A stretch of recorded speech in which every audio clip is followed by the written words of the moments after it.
어제 윤석열 재판에 문상호 전 정보사령관이 나와가지고 아주 충격적인 증언을 많이 했습니다. 윤석열 면전에서 그 얘기를 들으면서 윤석열은 어떤 생각이 들었을까도 참 궁금하더군요. 그러니까 윤석열은 지금 모든 사람들한테 이제 다 발리고 있습니다. 본인은 배신당하고 있다고 생각할지 모르지만 그 배신 아닙니다. 진실을 얘기하는 거고 자기가 어떻게 했는가 생각해 봐야죠. 지금 와가지고 김용현한테 책임 떠넘겨, 여인영한테 책임 떠넘겨, 뭐 다 책임을 떠넘기면서 참 그런 모습을 어떻게 참 인간으로서도 매우 부족한 자 아닌가 그런 생각이 들더군요. 어제 재판에서 문상호 전 정보사령관이 실탄 준비 지시했다. 그러면은 문상호 사령관이 본인 생각으로 하겠습니까? 그 녹취를 먼저 들어보시죠. 당시 증인이 복장과 무장 상태에 관한 지시도 했었다고 하는데 기억나십니까? 예. 어떻게 하셨습니까? 뭐 단독군장, 그다음에 권총휴대 뭐 이렇게 뭐 이런 얘기를 했던 걸로 같습니다. 전투모에 전투조끼를 착용하고 권총을 휴대하라 이렇게 말씀하셨다고 하는데 맞습니까? 예. 처음에는 공포탄을 준비하라고도 하셨다고 하는데 맞습니까? 예. 그러자 작전과장이 K5에는 공포탄이 없습니다 라고 해서 그러면 실탄을 준비해라 이렇게 이야기가 되었다고 하는데 맞습니까? 예. 그리고 개인당 10발씩 가지고 가라 이렇게도 이야기하셨다는데 맞습니까? 예. 이제 답을 하고 나서 허탈하게 고개를 뒤로 젖히는데 김종우 원장님 일단 지금 문상호 전 사령관은 특검에서 저대로 진술을 했고 이제 특검 쪽에서 물어보는데 신문하는데 답을 하는 것은 그 진술이 사실이다. 이걸 지금 밝히는 거죠. 네, 그걸 다 떠나서 뭐 재판정에서 본인이 진술한 것 그것은 증거로 채택이 되는 상황이고 핵심적으로 김용현에게 지시를 받았다는 거 아닙니까? 그 7탄까지 장전을 해서 총을 가지고 가라고 얘기를 했었기 때문에 뭐 김용현이 혼자 지시했겠습니까? 제가 볼 때 바로 이제 윤석열과 김용현은 한 몸이니까 그것을 본인이 직접 얘기한 건데 저 표정을 보면 문상호 전 사령관 작정한 것 같아요. 말씀하신 것처럼 저 인간 저거 뭐지? 나한테 다 시켜놓고 김용현한테 떠넘기고 말씀하신 것처럼 여인영한테 떠넘기고 그리고 또 변호인단 발표한 게 더 골 때렸어요. 그러니까 윤석열이 무죄여야 아래 부하들도 무죄가 되는 거 아니냐 뭐 이런 식의 얘기를 내는데 말이 안 되는 거죠. 아니 윤석열이 무죄면 윤석열 아래 있던 사람들이 그 짓거리를 한 거잖아요 결론적으로. 그러면 윤석열이 무죄면 나머지가 내란을 갖다 실행한 거예요. 대통령과 무관하게. 저는 이런 얘기를 해야 되니까 적어도 이제 진실을 얘기해야 된다라고 판단한 것 같고요. 진짜 법정 자체가 지금 시간이 지나면 지날수록 진실의 법정이 돼가고 있고 국민들이 보아왔던 진실이 저희 내란 우두머리에 의해서 자행된 것을 실행했던 사람들의 입을 통해서 확인되는 것이기 때문에 저는 이제 진짜 그야말로 내란에 대한 정리가 중요한 고비에 들어선다라고 하는 것이 문상호 사령관의 저 진술을 통해서 지금 확인되고 있다 이런 생각이 듭니다. 보수형님 TV님 네네네네네네 자포자기 그러셨는데 김유정 의원님 지난번에 윤석열이가 그렇게 증언을 했어요. 성관이 나는 가르지 말라고 그랬는데 김용현이가 보냈다 그렇게 얘기하지 않았어요. 그런데 이제는 7탄까지 다 이렇게 얘기가 나오는 상황입니다. 근데요, 그 성관이는 내가 보냈다라고 진술한 게 있어요. 윤석열이가. 예, 헌재에서 헌재에서 그랬습니다. 네. 그래서 딱 걸린 거였어요. 달라진 거군요. 그렇죠. 딱 걸린 거였어요. 그러니까 이게 국헌문란이라는 게 헌법기관에 대한 침탈이 이제 되는 거잖아요. 그게 바로 국회하고 성관이였습니다. 그런데 성관이는 본인이 내가 성관이는 보냈다라고 얘기를 한 바가 있기 때문에 이거는 본인 내란 시인한 거거든요. 그런 점에서 이제 그 문상호 정보사령관한테, 그러니까 사실 저희가 군인들은 헌재에서나 이 내란 재판에 증인으로 나와서 증언하는 거 외에는 이 사람들은 지금 군사법원에서 재판 중이잖아요. 그러니까 그 진행을 저희가 이제 중계되지도 않고 볼 수가 없는 상황에서 나와서 증언들이 이제 정말 그 진실대로 얘기하기 시작했다라는 거를 저희가 느꼈잖아요. 그러니까 문상호 정보사령관이 선관위 침투한 사람 아닙니까 한마디로. 그리고 김용현을 통해서 노상원 말 잘 들어라. 예. 지시하는 대로 잘 해라.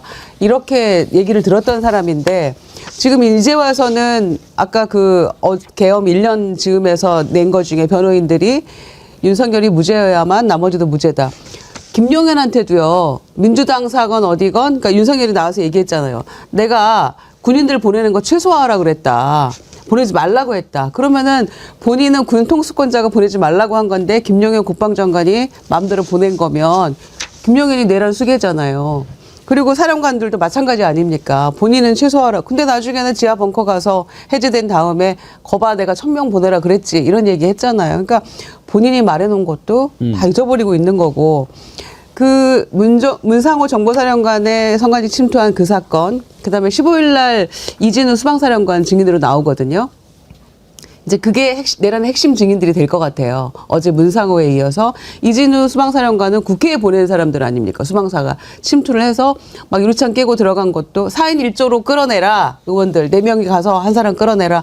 라고 지시받았던 게 수방사령관이니까 이진우의 증언, 어제 문상호의 증언 이게 결정적인 윤석열의 내란죄의 어떤 증언이 될 것 같아서 굉장히 중요한 증인들이었다고 생각합니다. 김종국 원장님 굴에 계실 때 사용했던 총기는 뭐였습니까? 저는 제가 매번 말씀드렸습니다만 독도 경비대도 경비대에서는 총기를 지급받지 않습니다. 경찰이기 때문에 총기를 지급받지 않고요. 아. 1년에 한 번씩 사격 훈련을 할 때 아마 M16, M16이었나요? M16이었던 것 같습니다. 예. 그때. 그래서 울릉도여가지고 총기도 제가 볼 때는 수준이 높은 게 아니어서 그래서 제가 총기를 얘기하기 어려운 사정이었습니다. 제가. 예. K5는 공포탄이 아예 없는가 봐요. 그래서 예, 상격이 예. 아주 큰 무기인데. 예.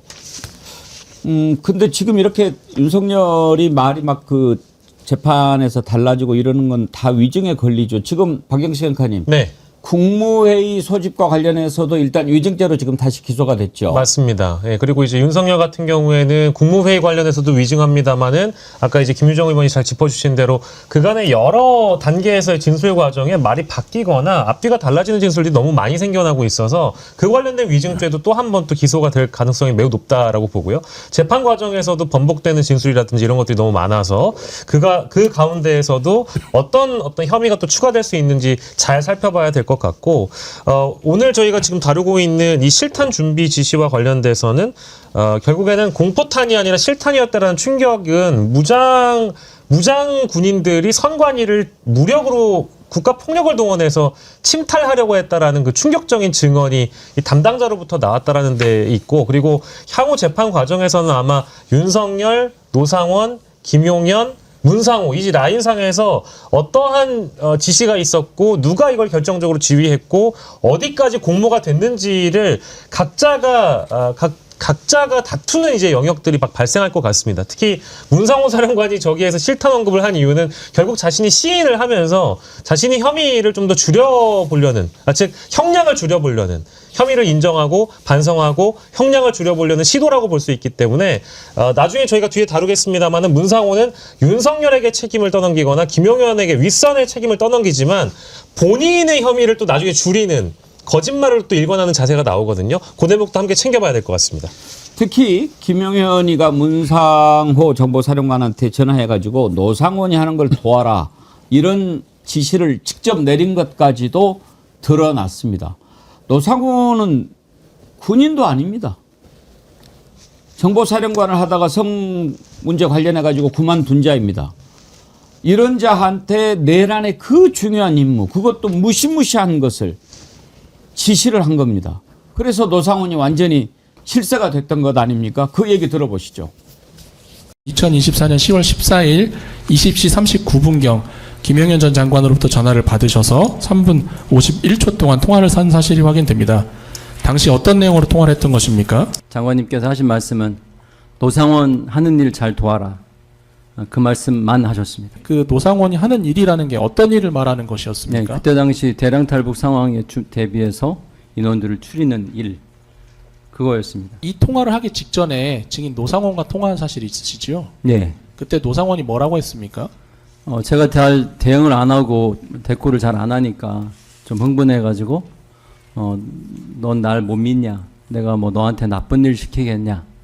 이런 얘기를 했고 그 다음에 조금만 기다려라. 장관이 너한테 전화할 것이다. 그러니까 믿고 안 믿고를 떠나서 정보사령관 입장에서 현직도 아니고 전직인 민간인이 전화해서 이렇게 저렇게 지시를 하면 그걸 어떻게 받아들일 수 있겠습니까? 더군다나 문상호도 정보사령관인데 노상원이가 정보사령관으로 있으면서 했던 얘기들을 들었을 거예요. 제가 여러분들 시간 되면 꼭 한번 MBC PD 수첩 내랑 관련된 것을 보시라 이렇게 말씀을 드리는데 거기에 그런 증언이 나옵니다. 정보사령관에서 북파 공작원들 뭐 이렇게 관리하는 간부가 노상원이 지시했던 내용을 폭로를 하는데 북파 공작원이 임무를 마치니까 어떻게 해야 될까요?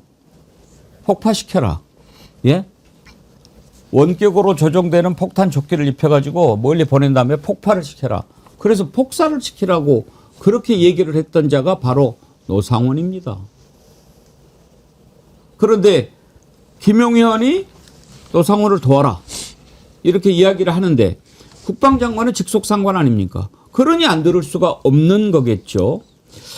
이제 확실하게 불법이고 위헌적인 명령에는 복종하지 않을 그런 것도 법을 고친다고 하니까 이번에는 더 자신 있게 할 수 있겠지만 사실 김영남 의원님 네. 저런 지시가 국방부 장관이 직접 해가지고 야 노상원이가 저기 할 거니까 네가 노상원 시킨 대로 해 하면 안 들을 수 있는 지휘관이 있을까요?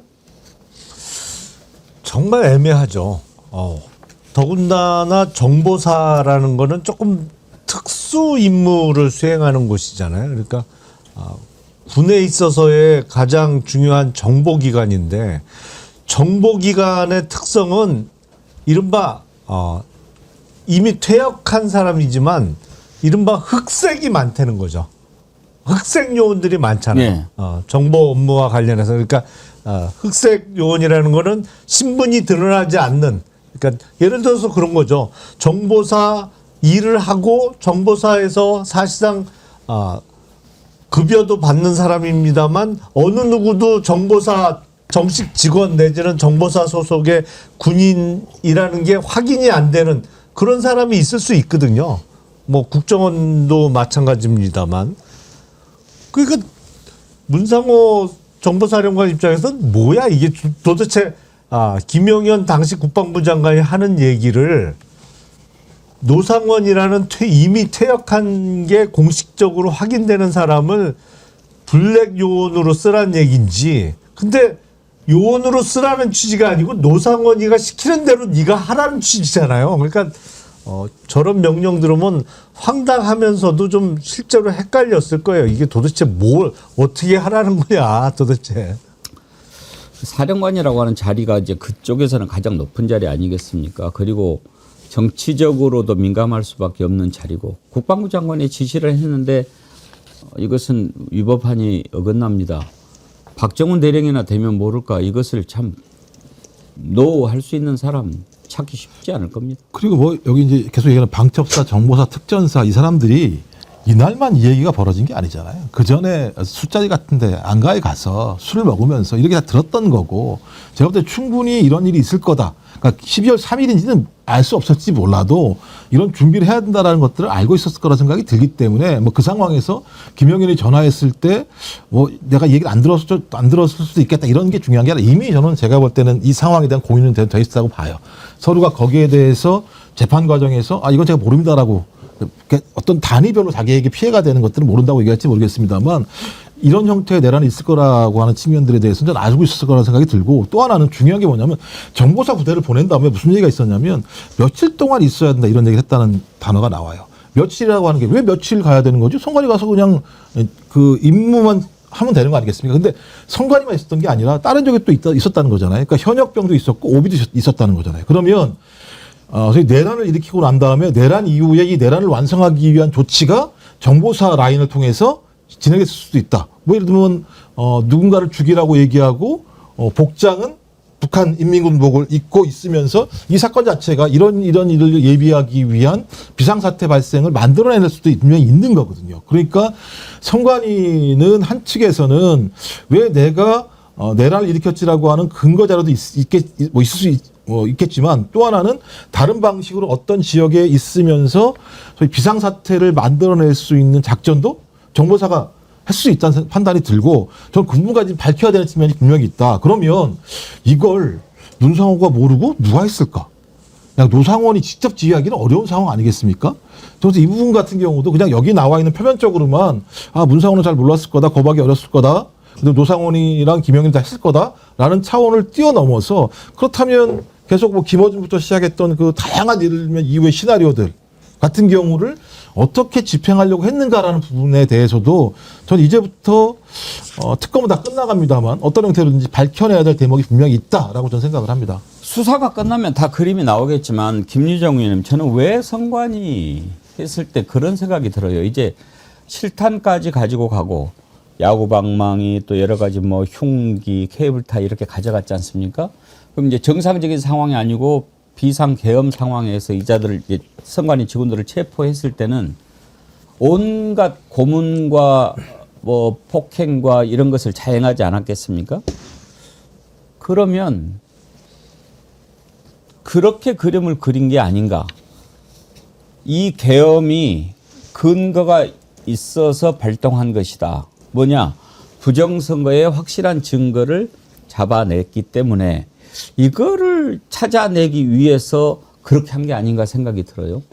그렇습니다. 그러니까 고문하고 야구방망이로 몇 대 맞으면 다 분다라는 네. 게 노상원의 계획이었잖아요. 거짓 자백을 이제 그렇죠. 하겠죠. 자백을 부정선거든 뭐든 했다. 뭐가 있었다라고. 그러니까 그걸 꾸미기 위한 사전 모의가 롯데리아에서 계속 있었던 거잖아요. 그리고 계엄 당일날에도 모임이 있었고, 그래서 당시에 김용군 거기에 이제 몇 명 문상호, 뭐 김용군 전 대령 포함해서 몇 명이 모여서 몇 차례 회동을 했는데 그 김용군 전 대령한테 노상원이 지시한 내용이 바로 그 지점이잖아요. 그러니까 제2 뭐 수사팀 같은 거를 만들어서 이 선관위 직원들을 비온 벙커로 끌고 가서 거기에 가둔 다음에 고문해서 자백받겠다 이런 계획을 세웠던 거잖아요. 그래서 야구방망이, 케이블타이, 복면 뭐 이런 거 다 준비해가지고 하면 된다라고 했는데 그거를 구입한 사람한테 30만 원 주잖아요. 문상호 정보사령관이. 그런데 나중에는 그 구입 비용 아니고 그게 경력금이라고 또 거짓말하는 거잖아요. 그러니까 진실과 거짓이 막 복합적으로 섞여 있는 가운데 자기 살 길을 도모하려고는 하지만 그게 거짓말이라는 거는 뭐 그냥 한두 마디만 들어도 다 드러나는 거고, 그러니까 너무나 끔찍한 일이잖아요. 선관위 직원들 실제로 핸드폰 뺏기고 막 다 그런 거 아닙니까? 그런데 그 지점에 대해서 윤석열은 뭐라고 얘기를 하냐? 그냥 시스템을 점검하러 나갔다고 보냈다고 얘기를 하잖아요. 그러니까 그 정보사에서 갈 줄 몰랐다 또 이런 얘기까지를 덧붙이면서, 아니 본인이 보내가지고 노상원 등 그렇게 사람 데려다가 이제 고문해가지고 가둬서 할 계획까지를 다 세웠던 사람이 점검하라고 보내면 그 점검은 계엄 아니라 평시에도 본인이 얼마든지 할 수 있는 거 아니었나요? 그게 그렇게 궁금했으면. 그러니까 몇 번 반복했던 이야기지만 이제는 우리가 다 추정하고 이렇게 됐을 거라고 예상했던 바들이 증언을 통해서 진실로 다 드러나고 있다라고 생각합니다. 근데 우리가 이자들 재판하는 걸 보면서 잘 봐야 할 게요. 진실을 다 얘기하는 게 아닙니다. 우리가 보면 박영식 앵커님, 문상호도 뭐 총 가져가라고 이제 진술 특검에서 했으니까 법정에서도 부인하지 않고 하지만 그 30만 원 그거는 케이블타임 뭐 사라고 한 거 아니겠어요? 근데 뭐 경력금이라고 하고 예. 여인형도 이제 뭐 수사의 숫자도 모르는 놈 이러니까 꼭지 돌아가지고 윤석열 앞에서 이렇게 이야기했지만 또 나중에 또 보면은 뭐 서로 또 말도 안 되는 거짓말하고 맞습니다. 막 이렇게 혼재가 돼 있어요. 그러니까 이게 그 자신들의 혐의가 뭐 예를 들어 가중되거나 아니면 그 혐의를 인정하게 되면은 내란 공모를 하게 된 결정적인 행위에 동참한 게 돼버리니까 이제 그런 진술들은 선을 긋고 자신이 윗선으로부터 지시받은 것은 윗선에 또 책임을 넘기는 방식으로 지금 진술을 하고 있다라고 이제 두 가지로 이렇게 봐야 될 것 같은데요. 특히 아까 말씀해주신 그 경력금에 대한 부분은 정성욱 대령한테 뭐 야구방망이라든지 전기라든지 케이블 타이라든지 이런 것들을 사게끔 한 그런 비용이었는데 경력으로 바뀐 이유는 아무래도 이 선관위 내부를 무력으로 침탈할 수 있는 그 가능성을 염두에 둔 비용이 아니라 그저 뭔가 이제 단순 복지비로 이렇게 위장을 하면서 이거는 내란 공모의 의도가 아니었다라는 식으로 얘기를 하고, 그리고 두 번째는 이제 일종의 시그널이라고 저는 또 봅니다. 왜냐하면 정성욱 대령이라는 사람이 그 비용을 받았던 사람이기 때문에 나조차도 그것을 경력금이라고 진술을 해야만 내란 공모한 게 아니게 돼버리니까, 그것을 실행에 옮기려고 했던 사람이 아닌 게 돼버리니까 이게 뭔가 아까 우리 앵커님이 말씀 주신 것처럼 윗선에서는 지시를 하고 아래에서는 그 지시를 이행하려고 들었는데 그 어느 어중간한 사이에서 나는 다 책임을 떠넘기거나 아니면 내 책임을 선긋기하기 위해서 말도 안 되는 설명들을 하고 있는 것이죠.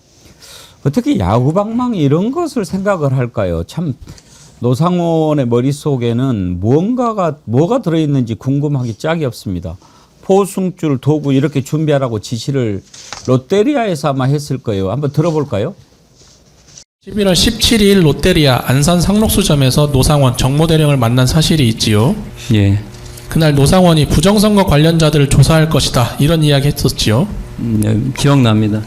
구체적으로 그와 관련해서 노상원이 했던 이야기 기억나시는 게 어떻습니까? 구체적인 기억 없습니다. 정모대령은 노상원이 부정선거와 관련된 놈들 다 잡아서 족치면 부정사실이 확인될 것이다 이렇게 이야기하면서 야구방망이, 케이블타이, 복면 등을 잘 준비해둬라 이렇게 말한 사실이 있다고 증언했는데 기억 안 나십니까?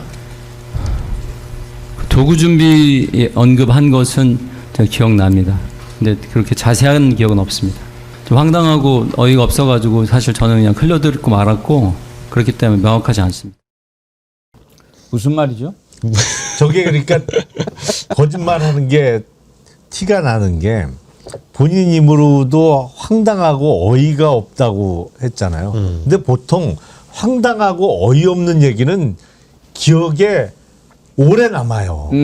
그렇잖아요. 통상적인 얘기는 기억이 안 날 수도 있지. 하지만 황당한 얘기를 들으면 그거는 잊어버릴 수가 없어요. 그러니까 앞뒤가 안 맞는 얘기를 하는 거예요. 문상호 그 전 정보사령관도. 지금요, 이 계엄 얘기할 때 윤석열이나 또 윤석열 지지하는 쪽에서 가장 많이 쓰는 말이 아무 일도 일어나지 않았다 이거든요.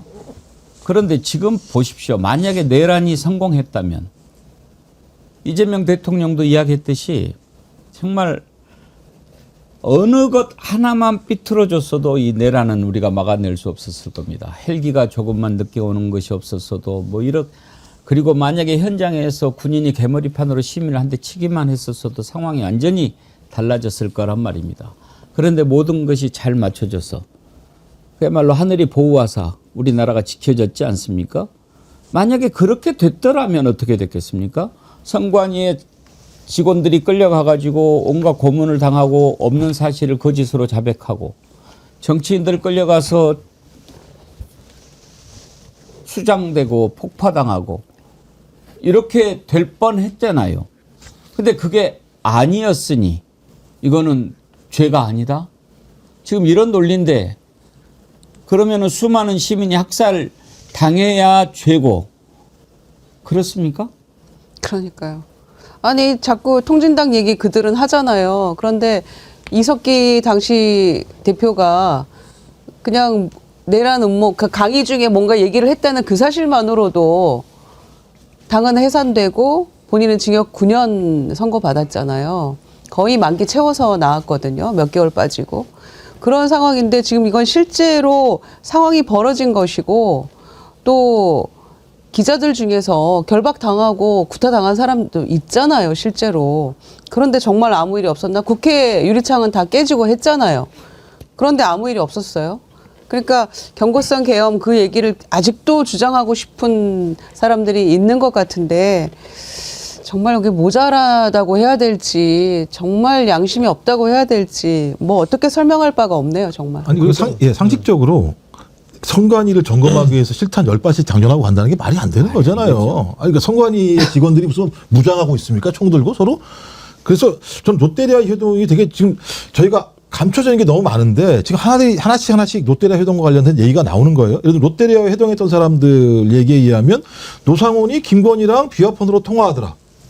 이걸 갖다가 특검 가서 진술했다는 내용이 나와요. 그러면 김건희와 노상원은 서로 통화한 게 사실이라면 둘은 이 내용들에 대해서 서로 알고 있었을 거 아닐까? 라고 하는 부분이 있는 거고요. 이제 또 다른 건 뭐냐면 오혁진이라는 기자, 일요신문 기자가 얘기하는 건데 요 롯데리아 쪽에 갔던 사람들하고 얘기했던 건데 한동훈 사살소를 자기들끼리 미리 알았다는 얘기를 했다는 거예요. 어허. 그러니까 이 정보사 사건은 그냥 선관위 사건만 연결돼 있는 게 아니라 김건희가 내란에 어떻게 연결돼 있는지, 그 다음에 체포조를 어떻게 운영해서 어떻게 하려고 했는지, 그 다음에 또 이 선관위에 간 거 말고 제가 아까 말씀드렸듯이 또 다른 지역에 오비들이 있었다고 얘기하는 측면들을 보면 매우 중요한 내란의 전체적인 시나리오 자체, 그러니까 노상원의 시나리오가 작동한 가장 중요한 공간이 롯데리아 회동이기 때문에 여기서 발생한 문제에 대해서 정확히 알 필요가 분명히 있을 것 같고, 이것은 제가 볼 때는 노상원 그 메모, 수첩에 나온 내용들이 진짜 그야말로 허황된 머릿속에서 내용들이 아니라 서류가 상당 부분 얘기하고 있는 시나리오 자체가 작동했다라고 하는 것이 아닌가라고 하는 부분들을 보여주는 중요한 사건이기 때문에 저는 이제 그 사건이 서서히 국민들한테 알려지기 시작했다. 그러니까 계속 밝혀나가야 되는 거겠죠. 이 부분 관련해서는. 그러니까 며칠 전에 우리가 12.3 이제 1주년을 맞이하면서 각자가 갖고 있는 이 계엄에 대한, 내란에 대한 인식을 뭔가 좀 느슨해졌다라고 한다라고 하면 허리띠도 좀 졸라매고 신발끈도 다시 묶고, 자, 우리가 내란 척결과 진압 종식을 위해 한마음 한뜻으로 이제 더 단단해져서 가야 된다, 이제 이런 인식을 갖고 계실 텐데, 거기에 이제 한 스푼을 좀 더 올려드리면 문상호라는 저 작자라든지 이 계엄을, 내란을 실행하려고 했던 이 내란 가담자들은 절대로 용서해서 안 된다는 건 뭐 다들 국민들이 공감하실 거고요. 다만 얼마나 저들이 당시 어떤 인식을 갖고 있는지를 대표적으로 상징하는 사례가, 문상호 같은 경우가 썼던 이 특수활동비의 내역을 보면 12월 6일에, 그러니까 총 12월 6일부터 12월 15일까지 123만 원을 쓰는데요. 12월 6일에 썼던 비용이 굉장히 특이합니다. 74만 원을요. 사령부 텀블러를 구입하는 데 써먹어요. 그러니까 그런 거를 보면 이 작자들이 얼마나 당시에 한가한 인식을 갖고 있었는지를 상징한다고 저는 보거든요. 그러니까 아니, 나라가 다 뒤집어져가지고 내란이 실패했는데 그 이틀 뒤에 문상호라는 정보사령관이라는 작자가 사령부 텀블러를 쓴데 74만 원이나 결제를 했단 말입니까? 뭘까요? 나중에 잡혀가면 텀블러를 못 사니까 미리 샀다라는 겁니까? 뭡니까? 그러니까 이 작자들은 자신들이 벌인 행위에 대한 인식을 너무 아무것도 아닌 것 같이 인식했던 점이 분명히 드러나서 이런 사람들은 법의 이름으로 엄단을 해야 됩니다. 윤석열의 거짓말이 하나 둘씩 재판을 통해서 계속 드러나고 있습니다. 또 국회에 들어간 거 체포 지시하지도 않았다, 뭐 이런 말도 안 되는 얘기를 하고 있지 않습니까? 그건 곽종건 사령관에 의해서 이미 부서졌는데 지금 이름이 다 나오고 있어요. 그런데 그게 설마 했던 게 다 진짜로 드러납니다. 우원식 의장, 이재명 대표, 한동훈 대표 잡아서 죽이려고 했는지 어쨌는지 말이죠. 방첩사의 우원식 체포 조장이라고 해야 될까요? 이 사람도 나와서 증언을 했는데 인계 받아라, 그렇게 얘기를 했다. 이 사람 증언의 진실성도 한번 우리가 따져볼 텐데, 일단 본인 얘기는 그 체포해라는 아니고 그냥 인계받아라라는 뜻으로 처음에는 알았다, 이렇게 증언을 하더라고요. 한번 들어보시죠. 방첩사 단장이 저를 보자마자 합법적인 임무수행이다, 우원식 국회에 가서 인계받아라, 다른 설명 없이 이 얘기만 저한테 했습니다. 우원식을 체포하라는 지시로 받아들이신 건가요? 아닙니다. 과거 이석기 의원처럼 네. 다른 수사기관에서 수사하던 안보사범을 계엄이 선포되면 모든 사건이 군사법원 관할로 전환이 되니까 네. 저희도 수사권이 또 확장이 되고, 그 수사기관 수사하던 안보사범을 우리한테 인계해 주려나 보다, 뭐 그런 식으로 저는 해석을 했습니다. 그러면서 이제 가면서 보니까 이건 법적인 근거가 없는 것 같은데 체포하라는 거네. 그러면서 오히려 야야야 좀 천천히 가봐, 이렇게 얘기를 했다는 거예요. 그 말도 한번 들어보죠. 신동걸 소령이 속한 1조는 이재명, 최진욱 소령이 속한 2조는 한동훈으로 대상자를 지정했는데, 우원식 의원이 국회의장이라는 걸 인터넷 통해서 좀 확인하게 되고, 김석일 소령은 2024년 12월 4일 00시 38분경 모든 팀은 우원식, 이재명, 한동훈 중 보시는 팀 먼저 체포해서 포승줄 및 수갑 이용이라는 메시지를 전송했는데, 증인 혹시 기억나십니까? 네, 우원식 의원을 인계가 아니고 체포하라는 명령이 바뀌었다는 걸로 저는 저걸 보고 해석을 했었습니다. 검토하고 있는 상황에서 국회 정도에 도착을 했는데 도저히 이거는 개헌법에도 국회의원은 현행범이 아니면 체포할 수 없는 규정도 있고 이거는 우리가 해서는 안 되겠다는 생각이 들어요. 전말이 사실이라면 참 하늘이 도왔다 그런 생각이 드는데 좀 들으면서 그래도 방첩사 수사관이면 우원식 의원이 국회의장이라는 것을 몰랐다. 여기에서 조금 막히는데 김영남 의원님 보시기에는 그럴 수도 있다고 보세요? 저는 뭐 가능하다고 생각을 합니다. 왜냐하면 국회의장, 여기 있는 분들이야 뭐 다 알 뿐만 아니라 뭐 친한 분들도 많이 계시죠. 근데 우원식 국회의장과 김민석 국무총리를 전 국민을 대상으로, 물론 이제 샘플을 뽑아봐야 되겠습니다만, 이런 사람 아세요라고 인지도 조사하면 몇 % 나올까요? 사실은 역대 국회의장이 전국 인지도 10% 넘는 분 거의 없습니다. 실제로. 맞아요. 국무총리도 마찬가지예요. 근데 김민석 총리는 워낙 정치도 오래 했고 뭐 학생운동권 시절부터 워낙 이름을 날렸기 때문에 다른 총리에 비해서 인지도가 높게 나오겠습니다만, 사실은 국회의장, 국무총리 역대 평균 내보면 그렇죠. 10% 절대로 안 넘어요. 하기야 이제 방첩사 수사관의 증언의 신빙성 여부를 떠나서 저 증언의 본질은 실제로 우원식 의장과 이재명 한동훈 체포에 지시가 있었다라는 것은 분명하게 보여주는 거니까요. 일단 그 부분은 충분히 의미가 있다고 봐야 되겠죠. 그렇습니다. 안보사범은 이제 계엄 상황에서 군사법원 넘겨야 되니까 잡아오라는 것으로 이해했다라는 증언이잖아요. 그러니까 우원식, 이재명, 한동훈 빨갱이 잡아와, 간첩 잡아와 이거였단 말이에요. 그리고 한동훈에 대해서도 뭐 한동훈은 빨갱이로 이미 다 규정해놓고 있었잖아요, 윤석열이. 그러니까 방첩사의 그 수사관이 그래도 그 상황에서도 좀 침착하게 계엄법도 찾아보고 이렇게 한 것은 그래도 잘한 거죠. 본인이 그 상황에 대해서 이거 안 되겠구나라고 일단 판단을 했다는 거잖아요. 그래서 지시를 받고 그 아래 하부 단위에서 그래도 좀 침착하게 대응을 잘했고 이건 안 되겠다라는 그런 개별적 판단, 이런 것들이 그래도 더 큰 어떤 상황으로 번지지 않도록 막았던 그런 지점인 것 같습니다. 예. 하기야 내란 타도님께서요. 계엄 전에는 저도 우원식이라는 사람 몰랐어요. 그러니까요. 그럴 수 있다고 봐야죠. 예. 그러니까 이제 우원식 의장이 이제 의문의 일패 당했는데 아니 근데 그렇다고 하더라도 방첩사 수사관 이해가 안 되는 게 인계랑 체포를 나눌 수 있는 거예요? 체포를 해야 인계를 받겠지. 상식적으로 따지면. 그러니까 이제 네가 직접 가서 체포해라는 아니고 체포가 돼 있으니까 받아와서 조사해라 이렇게 그러니까 누가 알아들었다는 체포할 거죠. 거 아닙니까? 예. 계엄이 발생하면 누가 체포합니까? 방첩사가 지시를 내려가지고 경찰이든 국정원이든 해가지고 위치 추적해서 잡아들이는 거잖아요. 그러니까 방첩사가 핵심이에요.